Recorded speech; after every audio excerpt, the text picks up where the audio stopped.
ఉష్ణే వర్షతి శీతే వా మారుతే వాపి వా భృశం ప్రకృతేత్యాత్మనః ప్రాణం గురకృత్వాతు శక్తితః.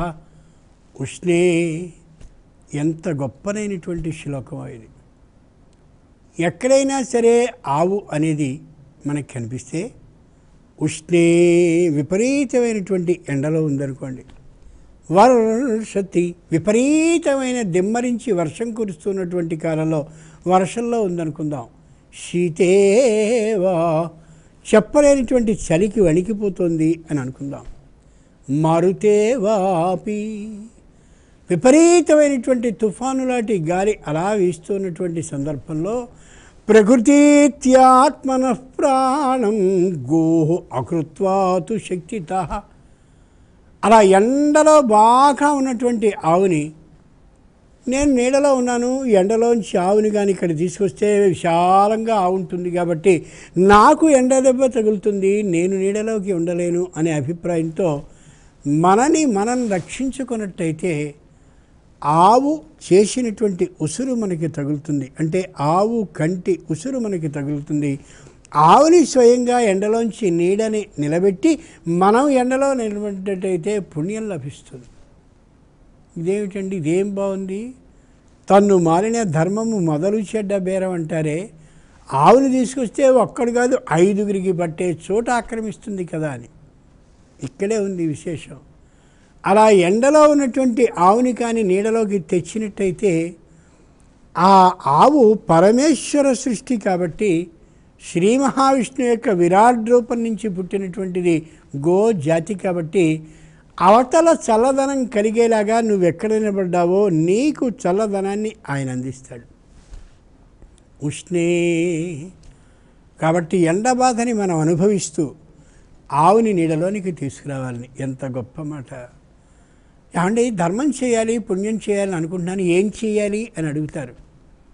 సొమ్ములు ఎక్కర్లా, విరాళాలని ఎక్కర్లా, ఏవేవో చేయక్కర్లా, చిన్న చిన్న పనుల ద్వారా అమోఘమైన పుణ్యాన్ని సంపాదించుకునే విధానం ఎంత గొప్పగా ఉందో చూడండి. ఉష్ణే వర్షతి విపరీతమైన వర్షం దిమ్మరించి కురుస్తూ ఉంటుంది. ఆ దూడతో ఆవు అలా ఉండి కళ్ళు అలా పెట్టి చూస్తూ ఎక్కడ ఎక్కడ ఎక్కడ నిలబడాలా అని ఆలోచిస్తూ ఉంటుంది. దగ్గరలో చెట్టు ఉండదు, మరోటి ఉండదు, తలదాచుకునే వీలుండదు, అలా తడిసిపోతూ ఉంటుంది. తీసుకురా, చక్కగా ఒక చోట నిలబెట్టు. అవసరం ఒకవేళ నీకు పడ్డట్టయితే, అంటే నీకంత స్థలం లేకపోతే నువ్వు వర్షంలో తడు. ఆ గోవు ఆ దూడ, లేదా కనీసం గోవైనా సరే, ఆ గోవు యొక్క దృష్టి నీ మీద పడితే తనకి రక్షణ కల్పించినటువంటి విధానం ఆ గోవుకి అర్థమయ్యేలా నువ్వు నిజమైనటువంటి హృత్పూర్వకమైన ప్రవర్తనని చూపితే, అంటే అమ్మా నువ్వు నీడలోకి రా, నువ్వు హాయిగా వర్షం కురవని చోటుకి రా, నేను వర్షంలో నిలబడతాను అని కానీ అన్నట్లయితే ఆ శ్రీ మహావిష్ణు అనుగ్రహం నీ మీద పడుతుంది, పుణ్యం లభించి తీరుతుంది. ఉష్ణే వర్షతి శీతేవా. చలిలో వణికిపోతూ ఉంటాయి పాపం గోవులు. ఎంత మందమైన శరీరం కలిగినప్పటికీ కూడా ఆ వణికిపోయే ఆవు తన పిల్లలు చూస్తూ ఉంటుంది, అది ఎంత వణికిపోతుందని. దాన్నొక కొయ్యకి దీన్నొక కొయ్యకి కట్టి దూరంగా ఉంచితే ఆ దూడ తల్లిని చూస్తూ ఉంటుంది, తల్లి దూడని చూస్తూ ఉంటుంది. నిస్సహాయులుగా ఉన్నాం, అరవలేనిటువంటి స్థితిలో ఉన్నాం, యజమాని మన ఇద్దరిని దూరంగా కట్టేశాడని విపరీతమైన క్షోభని పొందుతూ నిలబడతాయి ఆ రెండును. అలాంటి సందర్భంలో ఆ ఆవుల్ని స్వయంగా మంచి ఉష్ణత, అంటే చలితనం, ఆ చల్లతనం పోయేటటువంటి చోటికి తెచ్చి నిలబెట్టి, నువ్వు చలిలో నిలబడ్డట్టయితే, అంటే అవసరం ఖచ్చితంగా నిలబడాలని కాదు, ఒకవేళ కొద్దిగా చలి తగిలేటటువంటి ప్రదేశంలో నువ్వు నిలబడ్డట్టయితే ఆ ఆవు యొక్క చూపు నీ మీద పడితే తప్పక నీకు సంపూర్ణమైన శుభ ఫలితం కలుగుతుంది అని చెప్తోంది శ్లోకం. ఉష్ణే వర్షతి శీతేవా మారుతేవాపి వా భృశం. పెద్ద గాలి వీస్తుంది, ఆ వీచేటటువంటి గాలితో నేల మీద ఉండేటటువంటి దుమ్ము రేగుతుంది. దుమ్ముతో పాటు ఇసుక కణాలు సన్నసన్నగా ఉన్నటువంటివి కళ్ళలో, చెవులలో, ముక్కుల్లో అలా ఒంటికి గరగర గరగర రాసుకునేలా పడుతూ ఉంటాయి.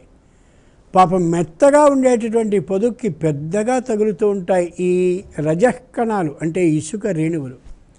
చాలా దుఃఖపడుతూ ఉంటుంది. తన దూడని చూస్తూ ఉంటుంది. దూడ లేకపోతే తానైనా కష్టాన్ని అనుభవిస్తూ ఉంటుంది. తల ఇటు అటు తిప్పుతూ ఉంటుంది. విపరీతమైన బాధతో ఉంటుంది. అలాంటి సందర్భంలో అంతటి గాలిలో నుండి ఆ ఆవుని తప్పించి జాగ్రత్తగా ఆ వాత బాధ, అంటే గాలి బాధ తగలనటువంటి చోటులో కట్టేసి, ఒకవేళ నువ్వక్కడ నిలబడ్డా లేకపోతే కట్టేసి రక్షించిన ఆ శ్రీ మహావిష్ణువు అనుగ్రహం కలుగుతుంది. ఆవు కంటి యొక్క దృష్టిలో అంతటి శక్తి ఉంటుంది. ఉష్ణే వర్షతి శీతేవా మారుతేవాపివా భృశం ప్రకృతీత్యాత్మనః ప్రాణం ఘోరకృత్వాతు శక్తితః. ఖచ్చితంగా ఆవుని అలా రక్షించినట్టయితే, అంటే అది ఎండలో నిలబడ్డప్పుడు దాన్ని నీడలోకి తీసుకొచ్చి, నువ్వు నీడలో నిలబడాలనేది నియమం కాదు. ఒకవేళ నువ్వు నీడలో అవకాశం లేక ఎండలో నిలబడవలసి వచ్చినా దాన్ని నీడలోకి తెచ్చిన కారణంగా నీకు పుణ్యమే లభిస్తుంది తప్ప ఏ విధమైన వ్యాధి లభించదు, ఏ విధమైన కష్టము ఉండదు. పరమేశ్వర అనుగ్రహం లభించి తీరుతుందనే దానికి తప్ప దాన్ని నీడలో కట్టేసి ఎండలో నిలబడితేనే పుణ్యం వస్తుందని అలా అర్థం చేసుకోకూడదు. అలాగే వర్షం కురుస్తున్నప్పుడు లోపలికి తీసుకురా, వర్షం తగ్గిన తర్వాత వీధిలో కట్టేయి. అలా అని చెప్పి నువ్వు వర్షంలో నిలబడక్కల్లా, నువ్వు గాలిలో నిలబడక్కల్లా, నువ్వు విపరీతమైన దుమ్ము కొట్టి వచ్చేటటువంటి ప్రదేశంలో నిలబడక్కల్లా. దానికి రక్షణ ఇస్తే చాలును అని దీని తాత్పర్యం. బాగా గుర్తుంచుకోవాలి. చిన్న చిన్న పనుల వల్ల పెద్ద పెద్ద పుణ్యాలు లభింప చేసుకోవాలంటే ఇది ఉత్తమమైనటువంటి మార్గం. ఇలాంటి నియమం చేయబడ్డటువంటి ఆ విధానం దేవలోకం నుండి లోకానికి వస్తే అద్భుతమైనటువంటి శంకరుని గురించి తపస్సు చేశాడు. అద్భుతమైన తపస్సుని గౌతమ ఋషి. గోదమో అదమో ధూమో సమస్తే సమదర్శనాత్ విద్ధిమాం గౌతమం కృత్యే యాతుధాని నిబోధ మాం. భూమిని స్వర్గాన్ని కూడా జయించినటువంటి వాడిని, శరీరంలో ఉన్నటువంటి ఇంద్రియాలన్నిటినీ కూడా జయించి లక్ష్య పెట్టనటువంటి వాడిని, ప్రకృతిలో కనిపించేటటువంటి ప్రతి ప్రాణిని కూడా రక్షించేటటువంటి బుద్ధి కలిగిన వాడిని, ఆత్మ నిగ్రహం ఉన్నటువంటి వాడిని నేను అని గౌతముడు తనని గురించి తాను ఒకరు అడిగినటువంటి సందర్భంలో సమాధానంగా వినయపూర్వకంగా చెప్పాడు. సందర్భంలో తనని తాను గురించి చెప్పుకున్న వాటిల్లో ఒకటి, నేను అన్ని జంతువుల్ని రక్షించేటటువంటి లక్షణం కలిగిన వాడిని, ఆత్మ నిగ్రహం కలిగిన వాడిని, మృగ పక్షి జంతు సర్వజాతుల్ని రక్షించేటటువంటి ఆ కారుణ్య బుద్ధి కలిగిన వాడిని అని చెప్పుకున్నాడు. దీన్ని పరీక్షించాలని దేవతలకు ఆలోచన కలిగింది. ఈయన శంకరుడి గురించి తపస్సు చేశాక శంకరుడు ప్రత్యక్షమయ్యాడు. చాలా ఆనందపడి మహర్షి నమస్కరించాడు గౌతముడు. అలా నమస్కరించిన తర్వాత తన ఒక్క పంట మాత్రమే పండడం ప్రారంభించింది. 12 ఏళ్ళు వర్షాలు కురవల. ఏ శివుడు వరాన్ని ఇచ్చాడో ఆ వరాన్ని ఇచ్చిన కారణంగా ఎవ్వరి పొలాలు పంటలేదు. ఎందుకని? వర్షం లేక. ఈయన పొలం మాత్రం చాలా చక్కగా పండడం ప్రారంభించింది. దాంతో చుట్టూరా ఉన్న వారందరికీ అసూయ కలిగింది, ద్వేషం కలిగింది, దాని మీద పగ బుద్ధి పుట్టింది, ప్రతీకార ధోరణి ఏర్పడింది. లోకంలో కథ ఏదైనా మనం వినేటప్పుడు కథని వినేయడం ప్రధానం కాదు, కథలోని అంతరర్థాన్ని గమనించాలి. అప్పుడు ఆ కథ వంట పడుతుంది, మన ప్రవర్తనలో మార్పు కలుగుతుంది. ఏం గౌతమ మహర్షి, నీ పొలం చక్కగా పండుతుంది 12 ఏళ్ళు వర్షం లేకపోయినా. అదే 12 ఏళ్ల వర్షం మాకు లేకుండానే ఉంది, కానీ మా పొలాలు బీడుపడిపోయి అలా ఎండిపోతున్నాయి. నీ పొలం ఒక్కటి పండుతోంది, ఎలా పండుతోంది అని అడగచ్చుగా. అలా అడగలా. ఆయన ఒక్కడి పొలము పండుతుందా? మన పొలాలు పండవా? మనం మాత్రం దిక్కులేని వాళ్ళవై అడుగు తినేలా ఉండాలా, ఆయన పొలం మాత్రం పండాలా అని ఆలోచించి కావాలని వాళ్ళ తపశ్శక్తిని అంతటినీ వ్యర్థం చేసుకుని ఓ మాయా గోవుని సృష్టించారు. లోకంలో మనుష్యులు ఎలా ఉంటారో ఒకసారి గమనించుకోగలగాలి. ఒక మాయా గోవుని సృష్టించి ఆ మేత వచ్చినటువంటి దాన్ని మొత్తం అంటే పంటనంతటినీ తినేసే విధానాన్ని ఆ ఆవుకి ఏర్పాటు చేశారు. అది మంచిదా లేక ఇది మంచిదా ఆలోచించి చూడండి. నీకు పంట బాగా పండుతుంది, మాకు కూడా అలా పంట పండేటటువంటి ఉపాయం, పంట పెరిగే ఉపాయం చెయ్యాలంటే ఎంత బాగుండేది. లోకంలో మనుష్యుల యొక్క బుద్ధి ఈ తీరుగా ఉంటుంది, రెండో విధానంగా ఉంటుంది తప్ప మొదటి విధానంగా ఉండదు. గౌతముడు ఆశ్చర్యపడ్డాడు, ఇదేమిటి, గోవు రావడం ఏమిటి, నా చేలో పడడం ఏమిటి, పడి అలా తింటూ ఉండడం ఏమిటి, గోవుకి అలాంటి లక్షణం ఉండదే, పైగా నేనక్కడ ఉన్నాను, ఈ క్షేత్రానికి రాబోతున్నానని తెలిసి కూడా భయపడకుండా తింటూ ఉండడం ఏమిటి అని ఆశ్చర్యపడ్డాడు. ఓ చిత్రం ఉంది. లోకంలో ఎక్కడైనా సరే ఒక సంఘటనని అకస్మాత్తుగా ఊహించని దానిని కానీ చూస్తే వెంటనే సహజంగా ప్రతీకార బుద్ధి వస్తుంది. మహర్షి అయినటువంటి వాడు అణుచుకోగలుగుతాడు, సామాన్యుడైనటువంటి వాడు దానికి వెంటనే ప్రతిస్పందిస్తాడు. చూశాడు, గోవు బలంగా ఉంది, విపరీతమైనటువంటి ఉత్సాహంతో అలా తొక్కుకుంటూ పొలాన్ని మేసేస్తూ వెళ్ళిపోతుంది. వెంటనే ఏం చేయాలో తోచనటువంటి గౌతముడు ఆ గోవుని ఆ ఉన్నటువంటి పొలంలోంచి తప్పించదలిచి ఉచ్చరణ మంత్రం అంటే గోవు ఆ పొలం నుంచి దాటిపోయేందుకు వీలైనటువంటి ఉచ్చరణ మంత్రాన్ని పఠించి ఓ దర్భని దాని మీదికి విసిరాడు. విసిరినటువంటి వాడు గౌతముడు కాబట్టి ఆ ఎదురుగా ఉన్నటువంటి గోవు సామాన్యమైన గోవు కాక మాయా గోవు కాబట్టి ఈ వేసినటువంటి దర్భ శక్తి కారణంగా అది మృతం, చచ్చిపడిపోయింది. గమనించి చూడాలి. ఒక ఆవుని చంపాలనే ఉద్దేశంతో గౌతముడు వెళ్ళల. ఆ ఆవు అక్కడ చచ్చిపడ్డానికి కారణం అది మాయాగోవు కావడం, మాయాగోవుకి సహజ గో లక్షణం ఉండకపోవడం. శ్రీమద్ రామాయణంలో ఎలాగైతే మారీచుడు లేడి వేషాన్ని వేసినటువంటి వాడు రాముణ్ణి మోసగించాలని, సీతా లక్ష్మణులకి వేరు ఆలోచన కలగాలని ఆ ఉద్దేశంతో ఎలా అయితే రాముణ్ణి చాలా దూరం తీసుకుపోయాడో, తీసుకుపోవడమే కాకుండా రాముని యొక్క కంఠస్వరంతో సమానమైన కంఠస్వరంతో అక్కడి నుంచి హాసీతే లక్ష్మణేత్యేవం, ఓ సీతా లక్ష్మణాన్ని పెద్ద పెట్టిన అరిచి వీళ్ళ పరిస్థితిని తలకిందులు చేశాడో అలా ఈ మాయాగోవు కూడా ఎదురు చూస్తారు. ఎప్పుడు గౌతముడు వస్తాడా, వచ్చి ఏం చేస్తాడా, చేస్తే నేనేం చేద్దాం, ఇలా ఆలోచిస్తుంది. ఇది గోవు కాదు, మాయాగోవు.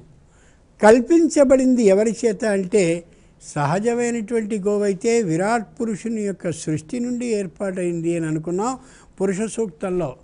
గావోహ యజ్ఞరే తస్మాత్ అక్కడ ఉంది కాబట్టి. కానీ ఇక్కడ అది కాదుగా, ఇది మాయాగోవు కదా, వీళ్ళ తపశ్శక్తి ద్వారా సృష్టింపబడిందిగా. గమనించుకు చూడండి. లోకంలో మహర్షులైనటువంటి వాళ్ళు వేల వేల సంవత్సరాలు తపస్సు చేసి అంతటి కష్టాన్ని పడి తిండిని జాగ్రత్తగా నియమించుకుని శీత వాత ఆతపాలంటే చలికి గాలికి ఎండకి తమ శరీరాన్ని గురి చేసి అంత కష్టంతో అంతటి సమాధి స్థితితో తపస్సుని సాధించి తపశ్శక్తిని తమకు తెచ్చుకుని చేసిన పని ఏమిటి అంటే మాయాగోవుని సృష్టించి గౌతముని పొలంలోకి పంపడం. ఎంత బుద్ధిమాలిన పని. లోకంలో కొంతమంది బాగా ధనాన్ని సంపాదించి మంచి అభిమానవంతులై అంతా ఉండి ఆ ద్రవ్యాన్ని మరొకడి కుటుంబ నాశనానికి వినియోగిస్తూ ఉంటారు. వాడి మీద అనవసరమైనటువంటి వ్యాజ్యాన్ని వేసి న్యాయస్థానానికి లాగి ఈ సొమ్మునంతటినీ ఖర్చు పెడుతూ ఉంటారు. ఏం ప్రయోజనం దానివల్ల? సరైనటువంటి బుద్ధిలో కానీ వెళ్ళినట్టయితే అది సదుపయోగం పాలవుతుంది, లేకపోతే దురుపయోగం అవుతుంది, నిష్ప్రయోజకం అవుతుంది, దుర్వ్యయం, అనవసరంగా ఖర్చు చేయించినట్లు అవుతుంది. గౌతమునికి ఉన్నటువంటి తపశ్శక్తి ఎంత గొప్పది అంటే 12 సంవత్సరాల పాటు వర్షం కురవకపోయినా తన తపశ్శక్తి భూమిలోనికి చేరి భూమికి అట్టడుగు భాగాన ఉండేటటువంటి నీటిని పైకి తెప్పించుకోగలిగి ఆ పైకి వచ్చినటువంటి నీటి ద్వారా దాని యందు నాటబడినటువంటి ఏ చిన్నవైనటువంటి వడ్లు అన్నీ ఉన్నాయో అవి చక్కగా సస్యంగా మొలకెత్తగలిగినంతటి శక్తివంతమైనది ఆయన తపస్సు. అంతటి తపశ్శక్తి కలిగిన గౌతమి యొక్క సస్యం పెరుగుతూ ఉంటే ఇంతటి సమాధి స్థితిలో ఇన్ని వేల సంవత్సరాలు తపస్సు చేసిన వీళ్ళు అసూయతో, క్రౌర్యంతో, పగతో, ద్వేషంతో కావాలని మాయాగోవుని సృష్టి చేశారు. ఎంత నీచమైన మనస్తత్వం, ఎంత ఉత్తమమైన మనస్తత్వం గమనించి చూడండి.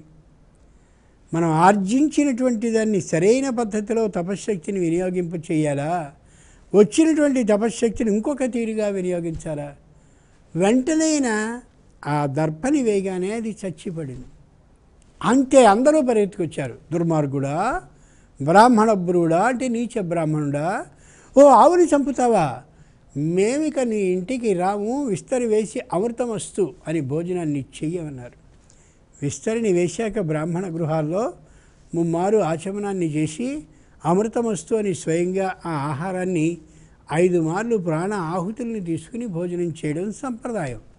అంచేత నీ ఇంట్లో మేము భోజనం చెయ్యం, నువ్వు పంక్తిబాహ్యుడివి, అంటే నీతో కలిసి మేము భోజనం చెయ్యం, మా ఇళ్ళకి పిలవం, నీ ముఖాన్ని కూడా మేము చూడం, ఇంతటి గోవుని వధించావు కాబట్టి అని వాళ్ళందరూ అన్నారు.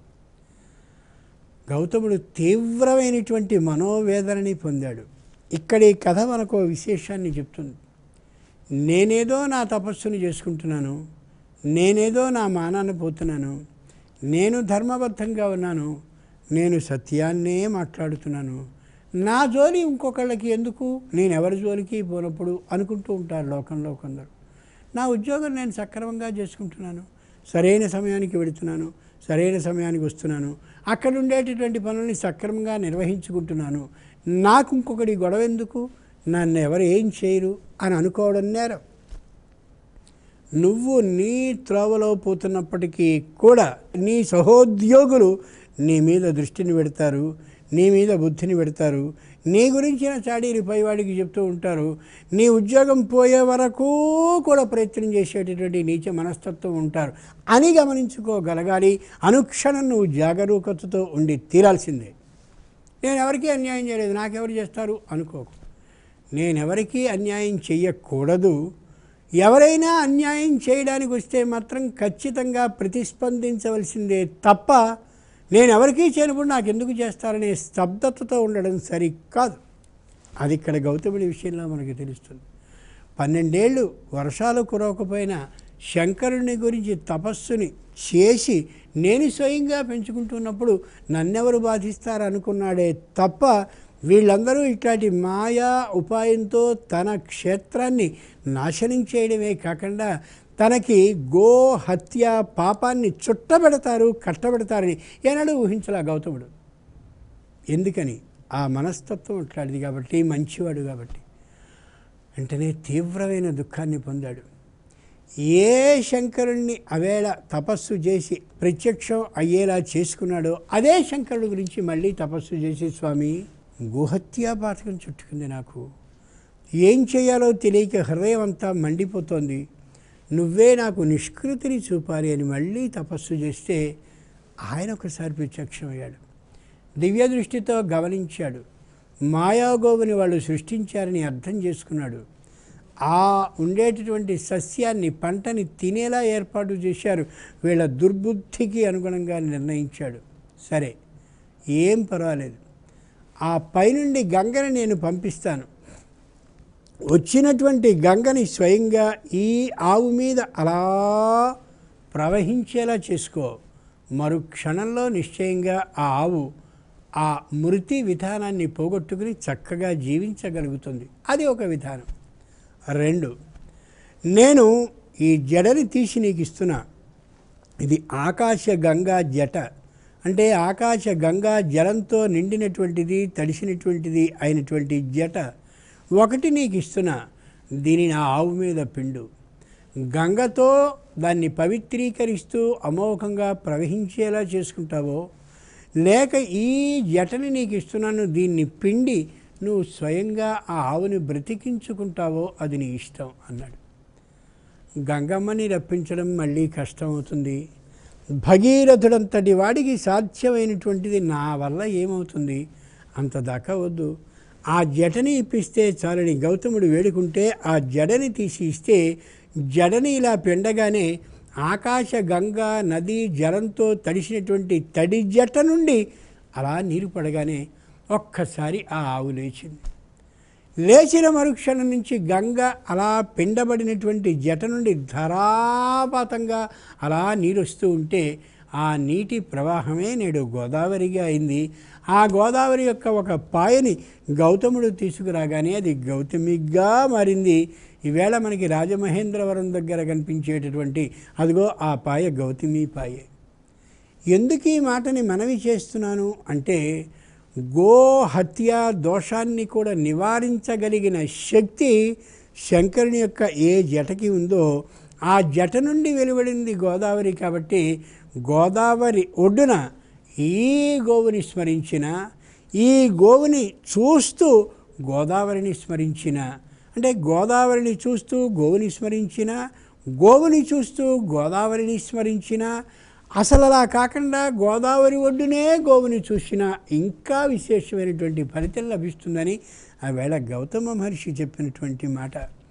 మాయాగోవుని స్వయంగా వాళ్ళు సృష్టించి గౌతముడిని అవమానించబోతే శంకరుణ్ణి ప్రత్యక్షం చేసుకోగలిగినంతటి శక్తి గౌతముడికి కలిగిందంటే ఆ గో ప్రభావం కారణంగానే. అంతటి ఉత్తమమైనటువంటి గోవుని, పరమేశ్వరుడు యొక్క సృష్టి అయినటువంటి గోవుని, ఆకాశ గంగా జలంతో స్వయంగా ప్రాణాన్ని తెచ్చుకున్నటువంటి గోవుని, అంతటి గొప్పదాన్ని వధించడం దారుణం, నేరం, ఘోరం. స్వస్తి.